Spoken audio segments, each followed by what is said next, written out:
Hello, I'm Paul White, and this is the Sound on Sound podcast, where we're talking to Louis Austin about his long and varied career in music recording. So, Lou, how did you get into this thing in the first place? Were you in a band and then decided recording would be fun, or did you take a different route? No, the total opposite. I was a motor mechanic for Saabs. I loved music, but, I had no dreams of being in anything other than just listening to it. But my wife, my late wife, dad was an arranger for Andrew Lloyd Webber. He did Cats and a few other things.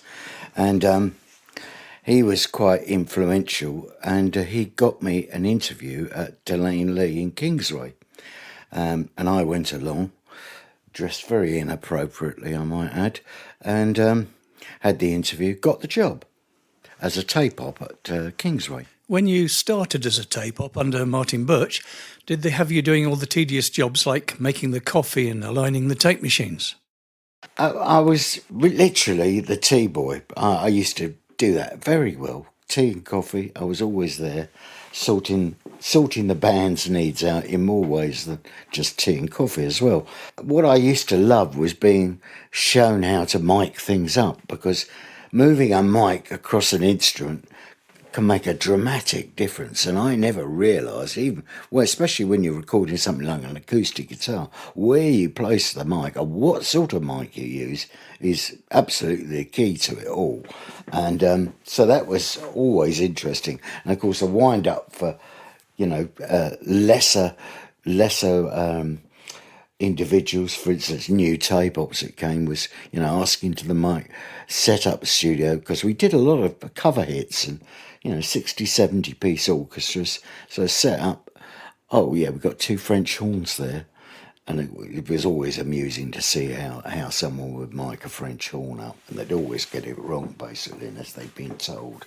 Those sort of things were quite amusing. But yeah, it was I suppose it was all about mic position and what you could get away with. Lining machines up, I didn't really do that till much later. I hated it. So what was the first session that you did where you were let loose on your own? Martin was going on holiday or something, and he gave me Country Joe McDonald, and I did an album with Country Joe. He was a very chilled guy. I recorded it, it was very good, but as I said earlier, I hated lining up tape machines, and it was all lined up too soft, so it could have been another 10 dB, so the signal to noise was not great, but it sounded all right. I learnt a lot from Martin, because I suppose in those days there are a lot of people from working class backgrounds that didn't have much education, and I certainly had zero education. I mean, I'm pretty smart, but I didn't have any formal education. A lot of people came from that background, I think, really, because in those days it was a good way of making money and making an entry into doing things you loved. I quickly loved the whole scene of recording, and it was more like a hobby really, but being paid, so that was great. Long hours and all that stuff, but it was very formative. I understand that you ran some of those early sessions with Peter Green and Fleetwood Mac. I mean, how were those? Oh my goodness, he was absolutely stunning. He was very, very prolific, and he was the boss basically, but he was very egalitarian, lovely guy. He was never shouted or did anything. He just got people to do it because they all believed in him, and I learnt from that. Oh Well was there was a screaming part in the mid, and that was done in the underground garage with an old tannoy and a couple of speakers, because Martin was very into ambient noise, and we had an EMT plate, but it was nothing like that. The reverb time was sort of 4 or 5 seconds. It was massive. From that, I learned a lot about acoustics, basically, about having openness around whatever you were recording, especially drums. I was doing a pop band called Sweet, and did a lot of albums with them. They wanted to do a remote recording. I think it was Clearwell Castle in Wales, all dungeons and stuff. It was right up my street, so we just set the band up in the old dungeons and did them all remotely with a Maison Rouge mobile, which was a really small mobile, but it was great fun, and it really taught me about acoustics, which doesn't exist now because everything's samples and it's all done electronically and you've got reverbs to do everything. But actually, nothing beats the real world, in my opinion. And it was a very different way of recording because you recorded everything individually, multi-miking often. And it was a bit of an art. I mean, if you go back to the old days when, you know, Frank Sinatra stood in front of an orchestra, he got a balance with one mic, and that balance was against the orchestra, and he sung, and he did it. It was very much like that. Of course, we got into multi-tracking and dropping in, and even dropping in whole drum kits and things. But the inception of it all, it started off simple, you know, and recording like that. Go Man, Oh Well, Green Manalishi, etc. Whilst fixing my bosses, that was Martin Birch, we bought an old Chevrolet and I was changing the gearbox in the garage just out the back in between tape. He let me do this, and I got to come into the studio in overalls and stuff, you know, whilst I was working. You also got to working with Queen in their early days. They were a guinea pig for when we first moved to Lane Lea in Wembley, which was an awful studio with zero atmosphere, but they were a guinea pig and I could put them in whatever room I wanted to check the separation between the rooms and all that sort of stuff. And the only place you could get a reasonable sound was in the giant room, multi-miking and miking, you know, feet away to try and get some sort of reverb around them, some sort of openness. I suppose, really, that was the key to, you know, my recording and how I used to do it. That would have been Queen's early days before they became really big. Yeah, it was the first album. I've credited on it, but they took it away and some flashy engineer came along and mixed it, etc. But yeah, I did all the original tracks and it was great fun and they were a good bunch. I don't really remember too many details because we're talking, you know, 40 plus years ago, but they were a very nice bunch. Easy to work with. Yeah, very easy to work with. But of course, there was no pressure. I was sort of in control of where they were going to record and how we were going to do it. But they had everything sorted. All the songs were written. They really knew what they were doing. And they were practicing stage shows, even though they'd done no gigs at that point. So you could see they were very serious about things. Oh, right from the word go, yeah. What was their approach to working in the studio? I never recorded anything multi-track, or definitely not being in a big studio like Lane Lea. They always got Freddie to do a guide vocal and in a little vocal booth or close by, but it was all overdubbed, all redone. And of course, when they took the tapes away, a lot of it was restructured. But the basis of the old backing tracks were originally and were mine, actually, so and still used. They were sticklers for perfection, basically, so they'd work and work at the harmonies. And would they record as a band and then add the guitar solos and the vocals afterwards as overdubs? Oh, solos later, definitely. I mean, we're right into those days now where multi-tracking was being used as a tool, and I never remember the drums being redone, but definitely, yeah, guitars, vocal. Yeah. Typically, we'd be talking about a backing track. So we might have a vocalist just so they got them in the headphones, but it wouldn't be anywhere I could hear them, you know, within the band. And then we'd go back and assess all that. And oftentimes we'd, you know, leave it all, but maybe replace the rhythm guitar and all that. The basis, it was the backing track that was the key to it all. I would imagine that a band like Queen were very tight in the first place. Oh, yeah, they were. They're very tight. But, of course, I wasn't privy to how they cut it up later. Who else did you work with in that studio? In Wembley? Yeah. Oh, such an awful studio. It was dead as a dodo, so the rock, inverted commas, studio was like working in an anechoic chamber, you know, it was so dead. I did Thin Lizzy in there, Shades of a Blue Orphanage. So I did a various amount of bands and things from very big orchestras for film stuff. I did, for instance, I did The Wicker Man, which turned into a cult movie. and it was really good fun. But I got very disillusioned with it because it was not. It wasn't. It was a good studio in many respects for film, etc. But for what I was doing, it was totally inappropriate. And I had a long association with Martin and Deep Purple, and at the time I was doing some Ian Gillan stuff. He was the singer at the time, and we clubbed together an idea to buy the old Kingsway, and we did that without Lane Lea realising that it was us doing it.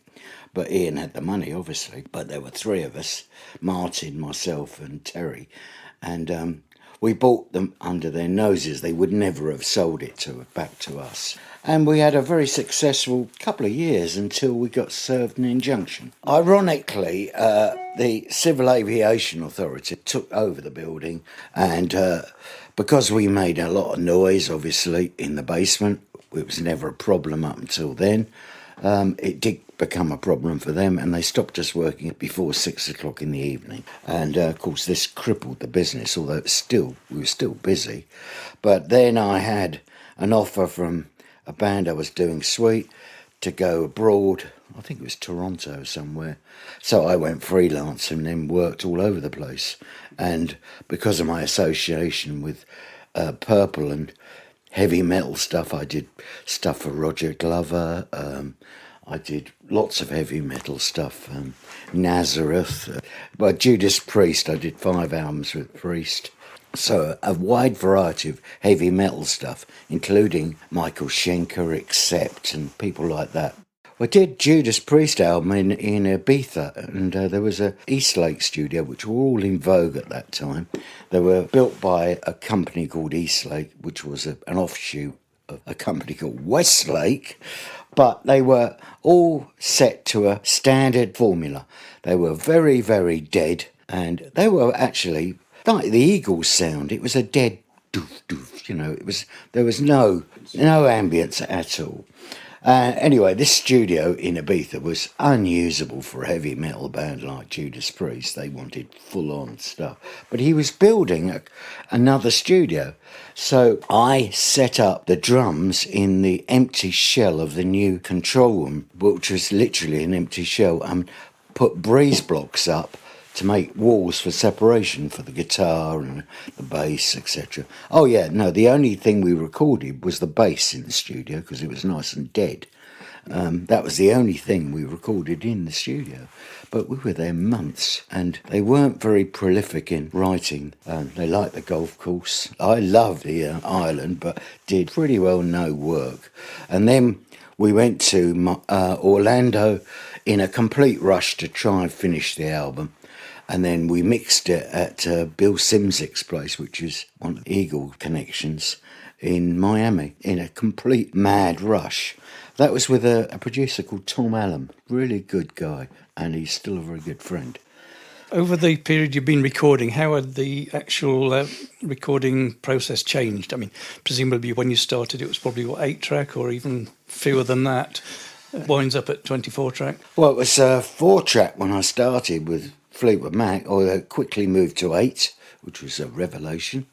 And then for years it was 16, then we jumped to 24, and I did quite a lot of work at Townhouse Virgin Studio, and they had a Telefunken 32-track, which is woo, and of course the cost was absolutely astronomical. But I got a lot of work because I was very good at operating SSLs, and I loved SSLs. So Townhouse was a lovely studio, and I did spend a lot of time there with a variety of bands. So I was doing a lot of freelance work, all sorts of stuff, from orchestras. In the early days, education didn't get you a job. It was about your dedication and your enthusiasm, really. And that's why I did well, because I was extremely enthusiastic and I worked hard. But as it went on, people that were educated, that had gone to public schools, etc., their dads suddenly realised there's money in this. And so we started getting quite a lot more educated people, and computers came in and you started fiddling around with the basic recording. So in the old days, I got a lot of work because I was good at getting drum sounds, but this was no longer relevant. You know, you get a John Bonham sample, put it in a DAW, move it around a bit, there's your drum kit. In fact, a lot of people don't even know how to record a drum kit. So that's how it changed, and it changed dramatically. One thing I was never great at, I wasn't a good musician of any sort. But if you were a good musician and you could use this technology, you know, look at the Pet Shop Boys, for instance, because they rode on the 80s crest of multi-tracking and technology. Tears for Fears, another good example. Bands that really embraced it, and it worked really well for them. But when you got into things where somebody couldn't sing a note and everything's stuck through a harmonizer, and you can look at the bars on the screen and suddenly you can pull everything into the key of C or something. It's very simple. Of course, what it does do is it removes the initial feel of something. When you see a real live band actually playing, you can sense and you can feel that it's a unit, you know. Nothing's wrong with that sort of music, but a lot of it is, you know, once you quantise something, it's all a drum machine. It's a sophisticated drum machine, but it's a drum machine. It's lost all its initial feel, and suddenly you've got the ability to, oh, let's move that snare back a little bit. And you move the snare back, suddenly the next tom-tom rolls. Oh, you start fiddling around. This actually removes the actual... Humanity. Yeah, that's the word. And click tracks are a similar thing. Yeah. It stops people speeding up, but you can end up losing all the feel. Absolutely. I did a lot of work at Ringo Starr's place called Startling. I met Ringo many times. I did do some demos for him, actually. Ringo, he didn't need a click track, and his timing was absolutely perfect. Always was. Startling. But I did a lot of stuff there, and it was a lovely place. I know that you also did quite a bit of work with the pop band Sweet. Was there anything special about the way you approached recording with them? The harmonies with the key was sweet, and they were absolutely, at the time, unparalleled for the harmonies. They were very, very good. And they used to build them up and track them up so very accurately. They were a good band, but they were beset by... They were a bit of a pop star band, and they spent a lot of money on worthless time in the studio when they could have been doing something quite positive. But actually, they did some very good songs. Very underrated band, in my opinion. The guitar sound was a big part of Sweet. Yeah, I mean, that chord sound, that was encapsulated by Ritchie's heavy chord sound. And I learnt that from Martin, actually. Combination of things you shouldn't do, really. Putting a mic, something really crappy like an SM58. Well, it's not crappy, but, you know, it's a very cheap mic. Right on the cone of the speaker. I'm just moving it a centimetre or two away from the centre. Used to change the sound massively. But that one was the first sound. And then the next one would be something like a 67 or an 87, about a metre, and then another one slightly different, depending on the room where you were putting it, and then room mics.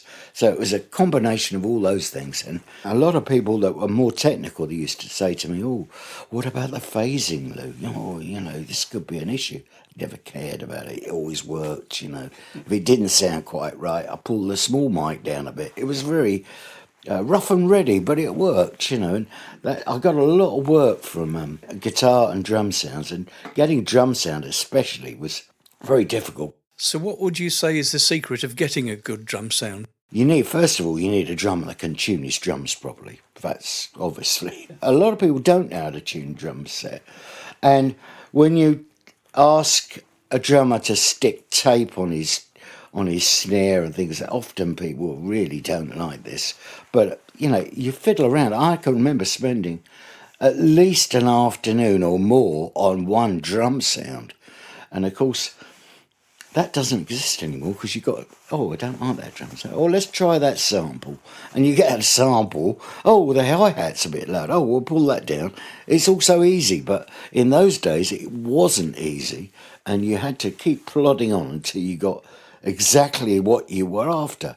And I was lucky because I used to kind of know what I wanted, but a lot of artists didn't know what they wanted, thought they did, and they weren't good at conveying what they wanted. So, it was interesting. So what was your approach to miking the drum kit? Multi-miking was my key. I often had 2 or 3 mics on a snare, for instance. I always used to do it I had a pretty set formula with fairly set mics, especially on the hi-hat. I always liked a really crisp mic on the hi-hat that I could pull out, And overheads were, the key to it all, especially if you're recording in a big room. It was so great to get the ambience, Look at Led Zeppelin, Bonham, I was always dreaming of that ultra big Bonham sound, So in a big live room, would you put room mics out as well? Oh, gosh, yes, definitely. The first thing I'd do, especially because I used to work all over the place, it sounds a bit naff, but, I'd go in and, kick or slap or bang something just to get an idea of what the reverb was in the room. And I can remember doing, I was doing an album for Ian Gillan, Purple, Clear Air Turbulence, and we went to Montreux because he had a big thing about, what was it, Smoke on the Water. So he wanted to go back to Montreux. Again, we had another East Lake studio, and it was so dead. It was actually, when you closed the door, I used to get a bit of a headache, and couldn't get a guitar sound in there at all. And then I was getting someone to play chords, and then somebody opened the studio door. Suddenly the amp jumped. It was like someone had taken a cloth off it, because the room compression was so high that the physical thing of having the door shut meant that the speaker cones couldn't move properly. It was that basic. Lovely position, Montreux, the casino, but the studio, no. Well, luckily, the era of overdead studios seems to have passed us by now. Yeah, it all came from the Eagles, didn't it, and the West Coast, and that was very, Hotel California. You just wanted the drums to go dumph, dumph. You didn't want any splashing, banging, So, yeah, they were very suitable for that. And he followed that formula without fail all over the world. And, of course, when I started doing heavy rock, this was not actually where we wanted to be at all. Moving on to another thing was that location recording became a real thing, because the studios were so unsuitable often that you went to that I was talking earlier about Suite in Clearwell Castle. It was a big castle in Wales with a mobile parked outside. You had your own studio. You could design to your own spec pretty well the minute you started. So that I loved the whole fact that you could just bespokely build a studio, and one for the drums, one for the bass, another one for the vocal. Just choose where you wanted to record. It was very good. And in fact, I got from that, I had the idea to build a mobile, and I also built a mobile. It ended up being called the Fleetwood Mobile. Funny about that, anyway. It was Fleetwood Mac's ex-manager who put the money up for it, and we spent a lot of money on this. But it wasn't a live mobile. It was always designed so I didn't have multiple multi-tracks. I only had one multi-track, but it had tiered seating, so you could get 6 or 8 people in the control room comfortably, and it had a little kitchen out the back, and it was really for these sort of long duration parked up things. It was not suitable for live recording because you just couldn't change the tape. In those days, you needed to change tapes every 20 minutes, so that was not physically possible. But it was a very interesting thing, I think it's in Germany. It's still in use all these years later. It sounds like you enjoyed your time working in mobile studios because you could pick the acoustics of the venue you wanted to record in. Definitely. I loved the whole concept, and that's how building one came about. And it was it's very interesting because often you went to a studio where you had to adapt the studio to suit your needs. Whereas on the mobile, you had all the technology with you, and you just use what rooms you fancied. little living room for an intimate vocal. It's all there, basically. We've spoken about some of the sessions that you've worked on, but in your opinion, what makes a good recording engineer? Yeah, you have to be good. You have to know what you're doing and have a good ear. But I always thought the most important thing was about handling people. And it was about making people comfortable. And, you've got a lot of egos in a room, oftentimes people that are, let's say, of doubtful character, in my opinion, but they actually wholly believed that they were the best ever, and so their egos often became a big problem, and you had to sort of calm this down with the other members of the band, etc., etc., especially if there were drugs involved.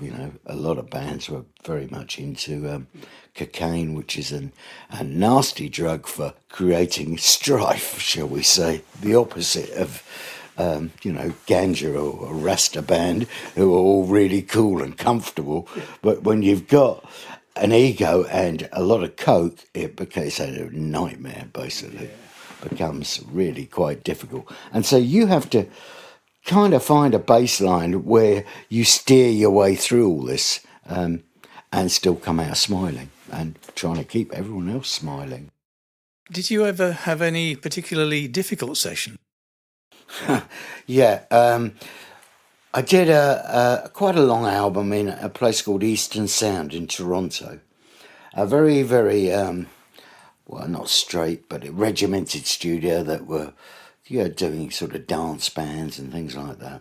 Anyway, Sweet, actually, they always thought they were heavy metal, heavy band. Actually, they were, but perceived as a total pop band. Andy had a fantastic guitar rig. I mean, very good. And it was loud, and he loved playing it loud. And to get the sound, I have to say, you needed it. That sort of sound they wanted, you needed it pumping. And Eastern Sound, we were in Studio 1, and we were in there, I can't remember for how long, over a month. And the next studio, of course, when Andy played a chord, everything in the studio rattled. I mean, it was so loud. And of course, all the other studios, 2 and 3, they couldn't work at all while we were making the racket. It caused a big problem. And the studio manager came storming in one day and said, "Oh, you've got to stop this. I can't tell you the response from the band, Needless to say, we carried on, but it was very, very tough. Eventually, you left the recording business. Why was that? It was the fact that I was stuffed by my own success in a funny sort of way, because I was so busy. I was away for months and months, and I had a young family, a little daughter too, and it got to the point where, I wasn't enjoying it like I had. It was definitely money came into it. I was often thinking about the money rather than the music. And my wife persuaded me to quit and start selling equipment. And I thought I had a head start because I had so many rich rock star buddies. I mean, I sold the first stuff to Alvin Lee after I'd just done an album with him, actually. And so my career drifted off into another phase. Thanks very much for talking to us, Lou. Thank you for listening, and be sure to check out the show notes page for this episode, where you'll find further information along with web links and details of all the other episodes. And just before you go, let me point you to the soundonsound.com/podcasts website page, where you can explore what's playing on our other channels.